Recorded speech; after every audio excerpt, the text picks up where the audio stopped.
tomar o seu assento. Glória a Deus.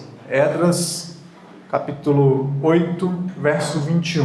Eu peço que a igreja leia em uma só voz, em um só som. Amém? Aleluia. Esdras 21.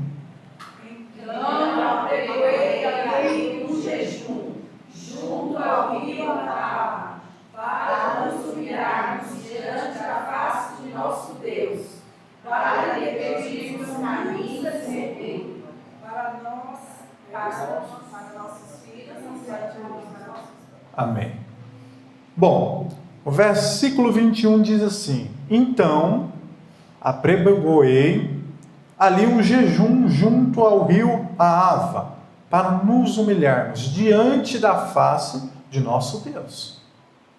Vejamos alguns pontos a ser tratado aqui. Então, o quê? O que aconteceu antes para que o líder agora proclamasse um jejum para toda a nação? Lembrando que jejum é algo que a nossa carne não gosta. Orar, não, o crente não gosta. Isso não traz benefício à nossa carne, mas traz benefícios muito grandes espiritualmente falando. Orar não traz algo benéfico para a nossa carne, mas no mundo espiritualmente falando, a nossa carne é alimentada agora não mais por uma comida terrestre, mas por um alimento do céu. Então o que? Temos que voltar alguns versículos antes para entender esse verso 21. No 15, vamos tratar do 15 em diante. Então, ajunteis perto do rio que vai a Ahava, e ficamos ali acampados 3 dias. E atentei para o povo e para os sacerdotes, e não achei nenhum dos filhos de Levi. Bom, aqui vemos um líder que está caminhando com o povo de Deus. Sabemos que o povo está saindo do exílio agora, saindo do cativeiro da Babilônia. Já foi a primeira leva. Zorobabel já levou um pouco. Agora Esdras vai levar o restante. E ele começa a fazer soma no meio do povo. Ele começa a contar a multidão. E ele começou a sentir falta dos levitas. Ele falou: olha, não estou vendo os levitas aqui, o que tem acontecido?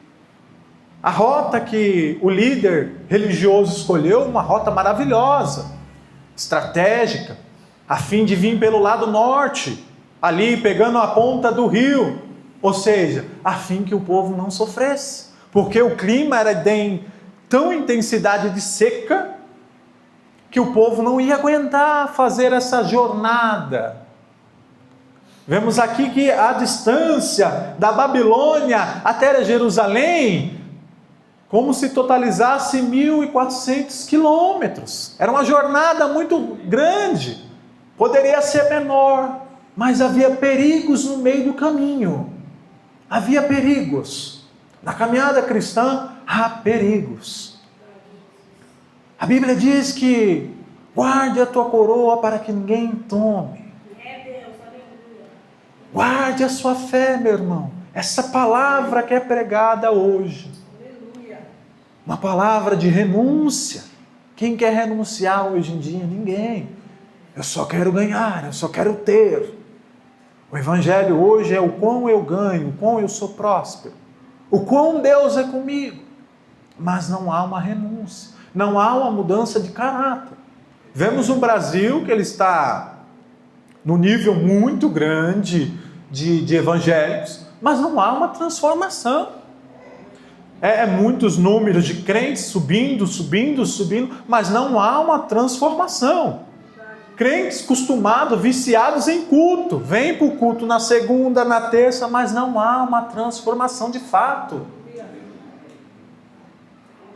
Preste atenção. Qual é a motivação sua de buscar a Deus? É o que Deus vai te dar? O que Deus pode te entregar? Ou é a graça dele e a misericórdia, a santificação dele, por meio do Espírito dele, a te levar ao céu? O que te motiva a ficar na igreja? Qual é a sua motivação? Tem que ser Cristo. Tem que ser Cristo do começo ao fim. A maior motivação do crente tem que ser o Cristo, senão ele vai ficar fraco, ele vai sair da igreja e ele vai se esfriar. A cada vez mais números de pessoas estão saindo. Aqui ele começa a juntar o povo e a perguntar: cadê os levitas? Porque era muito grande a obra que Deus tinha para realizar aqui. Meu irmão, imagina atravessar uma cidade para outra, assim, em torno de quase 2.000 quilômetros, levar vamos supor assim, um número mais ou menos exato, 1.600 judeus. É difícil, mas os judeus não estavam sozinhos não, tinha coisa que eles estavam carregando, que vamos ver aos versos abaixo. Para que vocês entendam, o território estava ocupado pelos inimigos. A rota que o líder ia fazer estava rodeada de adversários, de inimigos. Não queira você achar que você vai levantar a mão hoje e aceitar a Cristo, porque eu e você tem que aceitar a Cristo todo dia. Não, eu aceitei a Cristo, mas tem que ter uma mudança de vida. Aí nada vai me acontecer, nenhuma doença vai chegar na minha casa. Mas aí nós pegamos as Escrituras e não olhamos dessa maneira. As pragas, doenças assolavam a face da terra. O povo de Deus sofria de tal maneira que o líder falou: temos que agora buscar a face de Deus. O líder começou a pôr o povo para dobrar os joelhos e voltar os seus olhos para o Cordeiro. A igreja brasileira precisa voltar os olhos para Cristo e tirar os olhos dos homens. Urgentemente a igreja precisa se render a Cristo, parar de buscar os homens e buscar ao verdadeiro Deus. Não foi o homem que morreu na cruz, foi o Cristo que salvou a tua vida. Certo? Esdras, ele tinha uma certa influência política. Ele era descendente de Arão, o sacerdote. Então ele tinha uma bela influência perante ao rei. Veja no capítulo 7, verso 1. E passada essas coisas, no reinado de Artaxerxes, rei da Pérsia, Esdras, filhos de Serias, filho de Azarias, filho de Euquias. Lá no 6 fala: então Esdras subiu de Babilônia, era escriba, hábil na lei de Moisés, que era o Senhor Deus de Israel. Tinha dado, e a segunda mão do Senhor, seu Deus, estava sobre ele. E o rei deu tudo quanto ele lhe pedia. O rei falou assim: olha, tudo que você me pedir, eu vou te dar. E Esdras pega e fala: não precisamos de nada, porque a boa mão do Senhor está comigo. Ele tinha uma influência, ele tinha carta branca para pedir uma escolta militar. Neemias já faz diferente. Ele fala: não, eu preciso de uma escolta militar para que acompanhe, porque muitos são os inimigos que estão atrás de fim de destruir esse templo. Esdras capítulo 4 verso 1 fala: quando os inimigos soube que o templo ia ser erguido, levantado, retrabalhado, houve fúria do adversário, fúria dos inimigos. Ou seja, então Esdras e o povo de Deus estavam cercados de adversário. Não queira achar que você e eu estamos cercados de pessoas boas, não. Uma pessoa sem Deus, ela é ruim. Ela não tem bom coração. É Deus que segura o seu coração desenfreado para pecar. Ele segura o seu coração a fim de que você não peque. É Deus, não é você que é bom, não. Eu vou jejuar e Deus vai fazer, não. não é você. Eu vou orar, não é o seu orar. É Cristo fazendo sempre do começo ao fim. Tudo aponta para Cristo. Por mais que eu faça, por mais que eu... Não é eu. É mais fácil eu atravessar o oceano com um barquinho de papel do que subir ao céu por obras. Ninguém consegue nada por obras. A Bíblia diz em Isaías que nós somos como trapo de imundícia, você não é nada, eu não sou nada. E se achamos porque somos crentes. Não, eu sou crente. Deus falou e nada vai me ferir. Deus falou e esse ano tem que ser uma bênção. Aí vem o câncer na casa.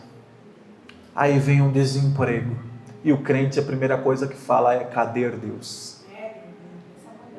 Paulo foi açoitado. Cristo foi açoitado. E Deus estava lá do começo ao fim. Precisamos ter maturidades e discernimento para entender o tratar de Deus com a igreja, com os crentes.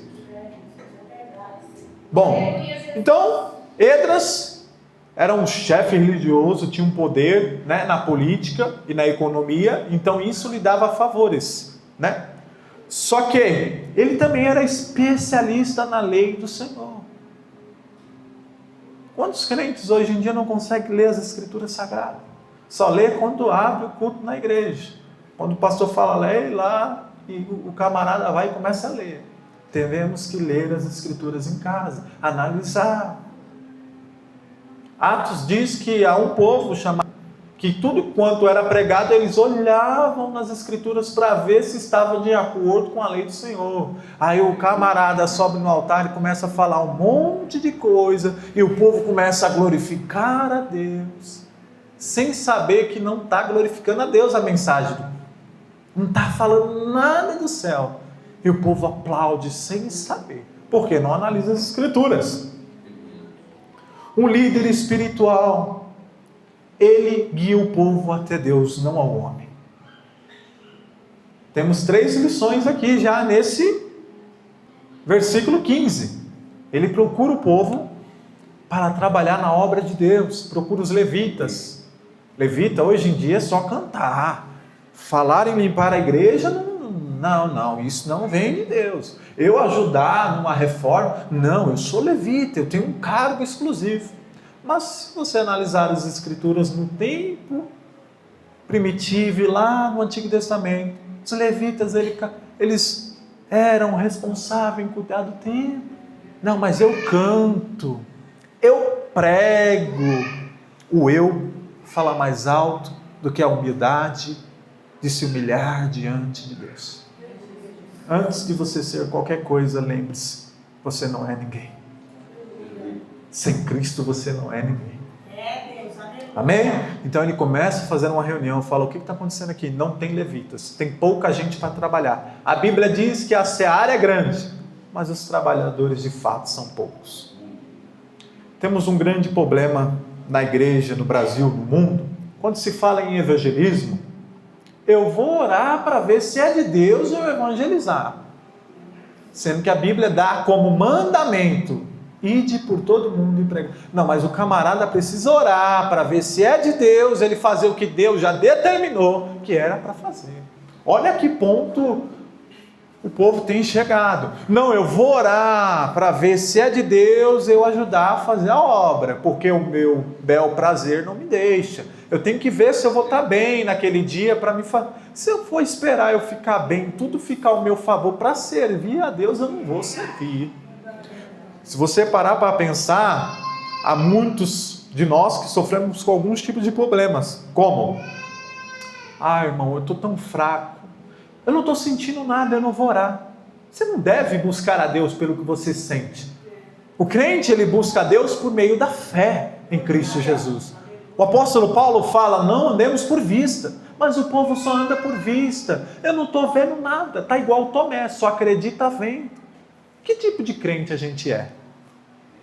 Há várias características. O crente que só busca a Deus quando vê algo acontecer, aqueles que só quer de Deus, e aqueles que vão pensar em fazer para Deus quando sentir-se motivados. Se a cruz de Cristo não te motivar, não há mais nada que vai te motivar. Ah não, mas vamos fazer isso porque isso vai prender eles aqui. Se a motivação não for Cristo, você não fica. Certo? Vamos por 16. Glórias ao nome de Jesus. Entendidas para resolver coisas de Deus. Você tem que entender uma coisa. Quando se trata da obra de Deus, nós não estamos falando de qualquer coisa. Nós estamos falando da obra do dono do mundo, do dono da criação. Nós estamos falando do Cristo. Quando eu vou pregar, eu tenho que tremer, porque eu vou falar de Cristo. Eu não posso pregar para benefício próprio. Eu tenho que pregar em benefício da cruz. Eu não posso pregar querendo acabar o culto enquanto que vai ser depositado na minha conta, não. Eu tenho que pregar em benefício. Ah, mas quantas pessoas veio a Cristo? Há pessoas que vão se render a Cristo e você nunca vai ver a conversão dela. Há frutos na vida de outras pessoas que eu nunca vou ver, a fim de não me gloriar-me, mas gloriar-me em Cristo. Você está vendo alguns tipos de crentes, a motivação, há diversos fatores. Eu já fui para a igreja por várias motivações. Uma vez eu estava no culto, dirigi o culto, preparava o batismo, fazia apostilas até altas horas de madrugada, até que uma vez uma voz suave, vou falar algo aqui que vocês podem se escandalizar, falou ao meu coração: talvez você tenha servido a placa da igreja e não tenha me servido. Se fosse muitos crentes hoje em dia, eu ia falar: Satanás, sai daqui, eu te repreendo. Sendo que era a própria voz de Deus falando no meu coração. Talvez Deus fala com nós falamos: não, isso é coisa do inimigo. Porque nós só pensamos que Deus vai nos fazer coisas boas aos nossos favores. E não é dessa maneira. Certo? Deus não é um garçom que tem que satisfazer você. Você que é um garçom que tem que satisfazer a Deus. Um garçom, quando ele serve uma comida, ele não coloca sal e nem tira. Eu tenho que apresentar a palavra como ela é, sem tirar, sem acrescentar, sem exagero algum, sem querer benefício próprio, porque ela já está pronta. Certo? Bom, durante 70 anos, muitos dos exilados tiveram um estilo de vida confortável. Nenhum pequeno confronto. Durante o tempo que eles estavam presos, cativos, eles estavam confortáveis, porque não tinha ninguém que tirasse do seu conforto. A vida estava lá, ninguém mexia com eles, o inimigo estava lá do jeito que ele queria, não acontecia nada. Até que os confrontos começaram a acontecer. O reino da Pérsia começou a acontecer muitos conflitos próximos do reino da Pérsia, a ponto de mexer, abalar as estruturas, e certas pessoas iam fazer caravanas, saindo de uma cidade para outra. Aí aconteceu que dentro dessas caravanas, nas estradas, havia animais selvagens, havia ladrões, salteadores, querendo roubar o que os transportes levavam, porque eles levavam riquezas. E o povo estava lá esperando. Por isso que Esdras não pede a escolta para o rei, mas ele se arrepende depois, falando: eu tive vergonha, mas agora eu não posso voltar atrás, porque eu falei que a mão de Deus estava sobre nós. Se eu falei, eu não posso voltar atrás. O crente, ele tem que ter palavra de sim, sim ou não. Hoje ele fala uma coisa, amanhã ele fala outra, não tem caráter. Fala-se uma coisa e não sustenta. É a mesma coisa os homens da geração de hoje, dá vergonha. A mulher faz tudo, decide tudo, o camarada não faz nada, fica esperando a mulher. Acorda, querido, levanta-se, desperta. Tu é o sacerdote da tua casa, tu é a autoridade, está esperando o que? Desperta. Precisamos nos mover como igreja. Nós estamos dormindo parado. Está um colapso no Brasil. A economia está gritante. Os Estados Unidos de um lado, Rússia de outro, China de outro, e o povo preocupado com o presidente, com o fulano. A igreja precisa voltar ao primeiro amor. Oramos para que Deus converta lá os deputados, mas e a corrupção dentro da igreja? E os escândalos dentro da igreja? Fechamos os olhos? Não falamos nada? Denuncia o pecado é pecado, adultério é adultério. Não, mas vai ferir. É melhor ferir do que ele sorrir e queimar uma vida inteira no inferno. Preste bem atenção, o Evangelho ele traz confrontos em nossa alma. Se o Evangelho não te fazer você sair daqui confrontado, você tem que sair daqui desse culto chorando, gemendo na sua alma, dizendo, se eu não me converter hoje eu vou para o inferno. Mas saímos do culto alegre, porque Deus nos enche de presente. E não há uma conversão de fato. Esse é o Evangelho brasileiro, aonde a pessoa vai se batizar e cobra-se R$80 por batismo. Não, eu vou fazer um papel e tudo é benefício para ganhar recurso financeiro. O dízimo não é mais o suficiente. Estamos inovando coisa que Deus não aprova. Cuidado. A porta do céu é estreita, mas o povo está indo pela porta larga. Bom, seguindo adiante, foram levados e achados 38 levitas e 200 servos do templo. Já faltava homens para trabalhar na obra. Há dificuldades terríveis dentro da igreja. Se você analisar, é pouca gente que quer fazer a obra de fato. E os que querem colocar uma estrela na cabeça e sair brilhando mais do que o dono do mundo. Aí é complicado. É complicado. Bom, seguindo. No 17.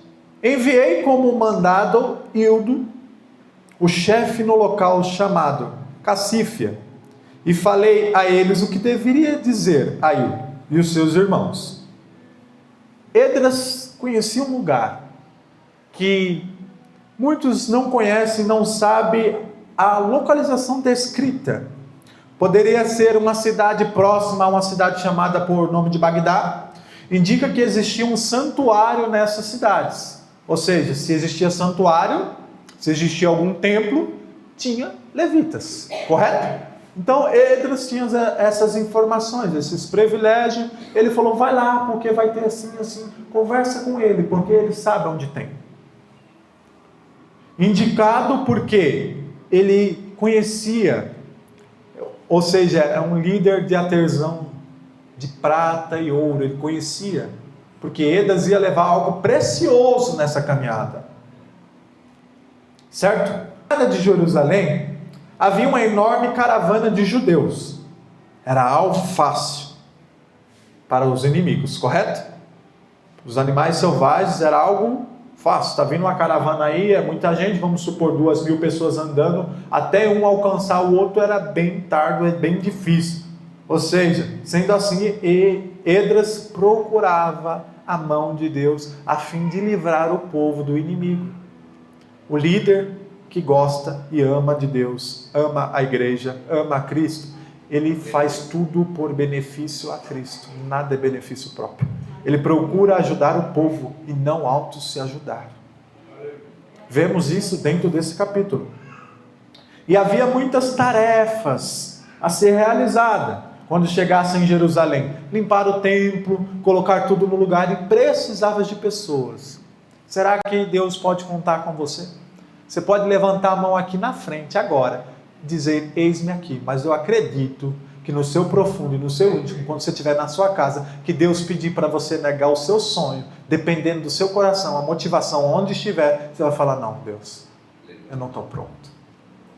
Eu não estou pronto para pregar. Eu não fui chamado para isso. Você foi chamado para quê? Para viver sentado até você morrer? Você foi chamado para falar de Jesus. Isso é algo preocupante. Você vai ser cobrado por o que não falou e aquilo que era para falar. Não é só pastor, não. Não é só membro dele, pessoas que têm cargo, né? Que o povo, não, pastor, a Bíblia diz que Deus vai requerer das tuas mãos as tuas obras. Vai passar pelo fogo, querido. É difícil. Bom, no verso 21, vamos lá para ganhar tempo, tem muita coisa para ser falada ainda. As estradas eram frequentadas por ladrões, roubava para sobreviver. Então essa foi a maior motivação. Havia facções em Israel. Nossa, facções. Desde aquela época havia grandes conflitos políticos. Não gostava-se de um tal governo, faziam facções e era um caos. E quem sofria era o povo. Na verdade, quem passava a sofrer era o povo que era perseguido. E o povo, eles estavam andando com ouro, porque o rei havia dado ouro, e tinha ouros do templo que foi roubado e foi devolvido ao povo. Em torno de 25 mil toneladas de pratas e ouros de utensílios. 25 mil toneladas de ouro, prata e utensílios. É peso demais. É muito peso. E era distribuído entre o povo. Meu irmão, você quer fazer a obra de Deus, você quer servir a Deus, você vai sofrer. Você vai ser perseguido. Você vai chorar. Você vai gemer de dor. Você vai se lamentar. Você não vai viver uma vida feliz a vida toda, não. Esquece esse negócio aí, igual o povo está falando. A vida não é um morango do amor, não. Não é maravilha, não. É estreito, o evangelho genuíno é estreito. Imagina você agora, está dentro de um ambiente onde tem pessoas que não servem a Deus, são de outras religiões e de outros tipos de sexo, que gostam de outros sexos. Seus irmãos me entendem? E você ter que pregar o evangelho a ele, aí vão querer a sua cabeça.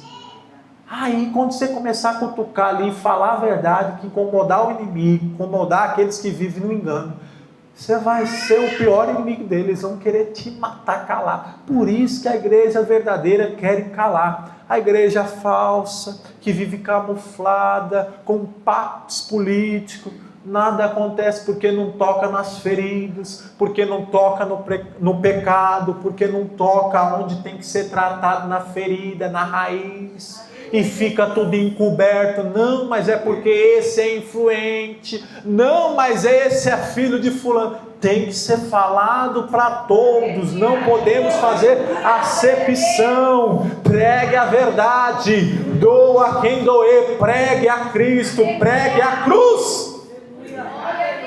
Glória a Deus. Esdras 7:10, porque Esdras tinha preparado o seu coração para buscar a Deus. Você se prepara para vir para o culto? Eu não estou falando fisicamente, não. Tem crente que sai de casa, não consegue falar com Deus 30, 20 minutos. Senhor, meu Deus, tenha de misericórdia. Já chega aquele alvoroço no culto. Senhor, me dá isso, me dá aquilo. Nem se rende, nem se humilha, nem pede perdão mais pelos seus pecados, porque virou algo natural. Não, isso daí já está ultrapassado. Não, isso não. Eu sou bom, eu sou crente. Em Isaías, fala que havia uma brecha no muro do povo de Israel, e o povo atravessava essa brecha a fim de não pagar impostos, água, luz, de fazer as coisas corretas. Crente tem que ter o nome em dia, comprou, paga. Você está defamando, não é o teu nome, é o nome de Cristo. Você carrega o nome do dono do mundo nas tuas costas, querido. Não, mas ninguém está vendo. Mas naquele dia, rapaz, vai ser lembrar tanta coisa que até você vai ficar assustado. Não, eu não fiz isso não. Você fez. É que você estava tão preocupado com as coisas da terra que você se esqueceu do céu. De que vale um homem ganhar o mundo inteiro e perder sua alma. Quando a Bíblia fala de que vale o mundo inteiro ganhar o mundo inteiro e perder sua alma, não está falando de almas, está falando de riquezas terrenas. Bom, o significado de humilhação no grego, para vocês entenderem como é tão profundo, é tornar-se baixo, humilde e desprezível. Qual é o crente que quer ser humilde, desprezível? Quer não, ele quer se sentir, ele quer se achar alguma coisa. Ele quer falar, olha, quando eu chegar, todo mundo tem que falar comigo, porque eu cheguei. Mas no grego o significado é desprezível, baixo. Você não é ninguém. Me desculpa se eu não entreguei nenhuma revelação, se eu não pulei, não rodei, mas essa foi a palavra que Deus colocou no meu coração. As horas vão avançando, mas para vocês entenderem, Esdras prepara o coração, chama o povo, vê os líderes, vê o povo levita para cuidar do templo, para separar. Quando vem o jejum, é para fazer o povo buscar Deus, não é para Deus dar vitória não. É para Deus dar graça, para eles atravessar de uma cidade para outra em um clima seco, aonde eles vão sofrer. Eles estavam carregando o tesouro do templo querido de Jerusalém. Eles estavam levando os utensílios que ia ser utilizado no templo para servir a Deus. Você está carregando algo no seu coração para ser utilizado para Deus, não para seu benefício. Você está levando algo, não é para você, não é para o seu filho. É para Deus que você vai prestar conta no final de tudo. Preste atenção nisso. Pare para pensar que tipo de crente eu tenho sido. Uns crentes meio estranhos, qualquer coisinha, ai, Deus não me ama. Para. Deus morreu na cruz, sofreu, e você fica se preocupando. Ainda que eu não ganhe nada nesta vida, o que há de ser comparado com o que há de vir? A Bíblia diz que Atos fala que Estevão está sendo apedrejado, um homem que pregava com tamanha graça. Ele estava sendo escurrachado, estavam brigando, xingando ele, mas ele olhava para o céu e falava: eu vejo os céus abertos, e à direita eu vejo o trono do Filho de Deus. Ele olhava para o céu. Os seus pés podem estar aqui na terra, mas sua mente tem que estar no céu. O apóstolo Paulo diz: eu não busco as coisas dessa terra, eu busco as coisas que vêm do alto. Você tem buscado o quê? Casa fica, carro fica, marido fica, mulher fica. O teu amor com o teu esposo vai até a beira do caixão, depois acabou.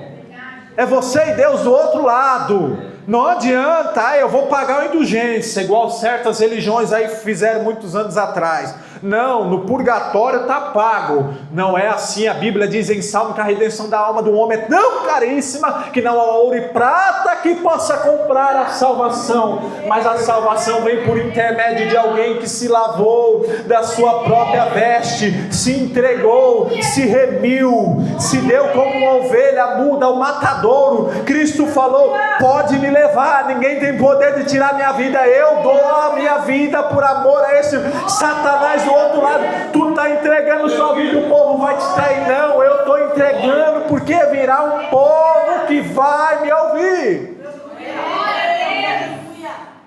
Cristo morreu por você, morreu por aquele sem vergonha que está lá na rua, me desculpa o termo, por aqueles que estão adulterando, roubando, se prostituindo. Enquanto a vida é uma coisa, depois que morre, ai, foi para o céu. Todo mundo vai para o céu.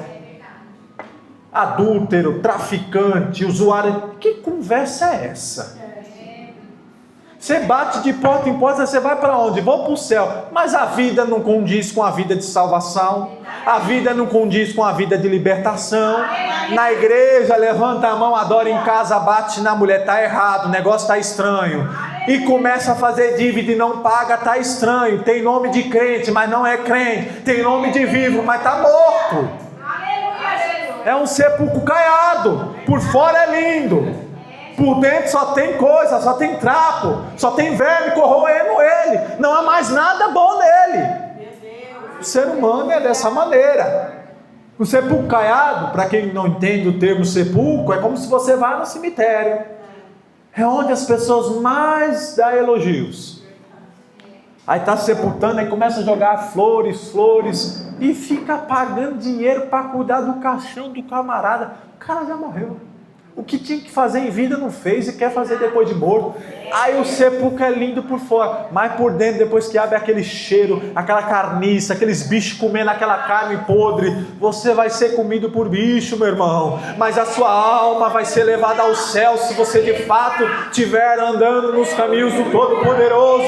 Então o jejum era para que o povo se humilhasse, largasse do seu eu, do seu ego, do seu bel prazer. Falava: não, Senhor, eu sou profano, eu sou ruim, eu sou pecador, toma o seu lugar, porque eu não sei fazer nada, eu não sei fazer as minhas coisas. Se eu tomar a frente na minha vida, eu vou ser ruim.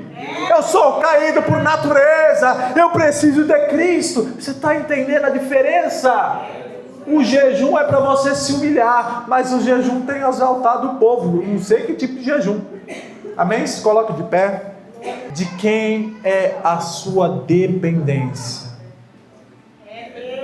É dos homens? Ai não, se apertar, se me der alguma coisa aqui, eu tenho para quem recorrer. Eu recorro no banco, eu recorro no governo. Aonde está a tua fé? A Bíblia diz que aonde está o teu coração, aí está o teu. Você sabia que há ídolos no meu e no teu coração oculto?